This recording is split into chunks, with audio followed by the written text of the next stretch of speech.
اندھیری رات تھی، چاروں طرف ایک خوفناک خاموشی چھائی ہوئی تھی۔ عمیر ایک نوجوان لڑکا اپنے گاؤں کی طرف بڑھ رہا تھا۔ ہوا سرد اور تیز تھی، درختوں کی سرسراہٹ نے ماحول کو اور بھی وحشت ناک بنا دیا تھا۔ قریب کے جنگل سے کتوں کے بھونکنے کی آوازیں آ رہی تھیں، جیسے وہ کسی اندیکھے خطرے کو محسوس کر رہے ہوں۔ عمیر کا دل تیزی سے دھڑکنے لگا۔ اس کے قدم زمین پر بوجھل ہو گئے، لیکن وہ رکا نہیں۔ جیسے جیسے وہ مندر کے قریب پہنچا، اس نے اپنے چاروں طرف ایک عجیب سی تبدیلی محسوس کی۔ یہ جگہ ہمیشہ دن کے وقت پرسکون لگتی تھی، لیکن آج کچھ اور ہی محسوس ہو رہا تھا، جیسے یہاں کوئی اندیکھی طاقت موجود ہو۔ اچانک اس کی نظر آسمان کی طرف گئی۔ وہاں ایک عجیب سی روشنی تھی جو آہستہ آہستہ زمین کی طرف بڑھ رہی تھی۔ کتوں کے بھونکنے کی آواز اور تیز ہو گئی، جیسے وہ اس روشنی سے ڈر رہے۔ عمیر نے جلدی سے اپنی جیب سے ٹارچ نکالی اور اسے جلایا، لیکن جیسے ہی اس نے ٹارچ کو آگے کیا، اسے اتنی تیز روشنی نظر آئی کہ وہ چونک گیا۔ روشنی اتنی شدید تھی کہ اس کے ہاتھ سے ٹارچ چھوٹ کر زمین پر گر گئی۔ اس کی آنکھیں چندھیا گئیں اور ایک پل کے لیے سب کچھ دھندلا سا ہو گیا۔ عمیر کے کانوں میں ایک تیز گونج سنائی دینے لگی۔ اس نے خود کو سنبھالنے کی کوشش کی، لیکن اس کی آنکھیں نیلی ہو گئیں، جیسے کسی آسد نے اسے چھو لیا۔ اچانک ایک سایہ اس کے سامنے ظاہر ہوا۔ یہ کوئی عام سایہ نہیں تھا، یہ ایک خوفناک چڑیل تھی جس کے چہرے پر ہزاروں چیخوں کا عکس تھا۔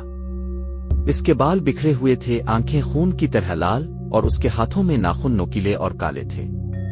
یہ وہی طاغوت تھی جس کے بارے میں گاؤں والے ہمیشہ باتیں کرتے تھے۔ عمیر کا دل خوف سے بیٹھنے لگا۔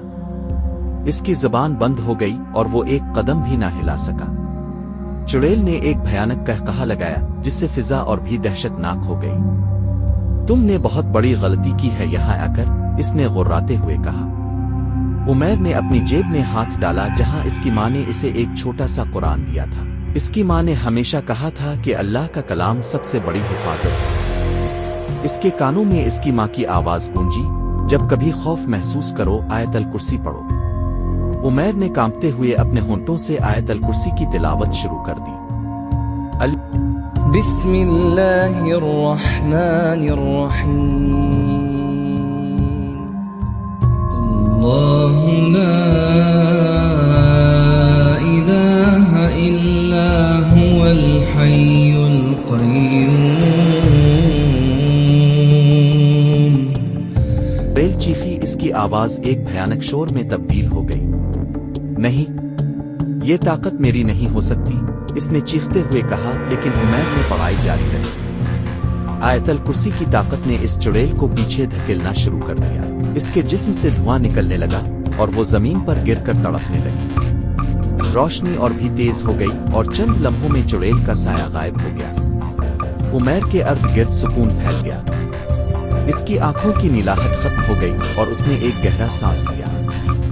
اس نے اپنی ٹارچ اٹھائی اور اس جگہ سے واپس پلٹ گیا۔ اس نے جان لیا تھا کہ اندھیروں کی طاقت کتنی ہی زیادہ کیوں نہ ہو، لیکن اللہ کے کلام کی روشنی ہمیشہ غالب آتی ہے۔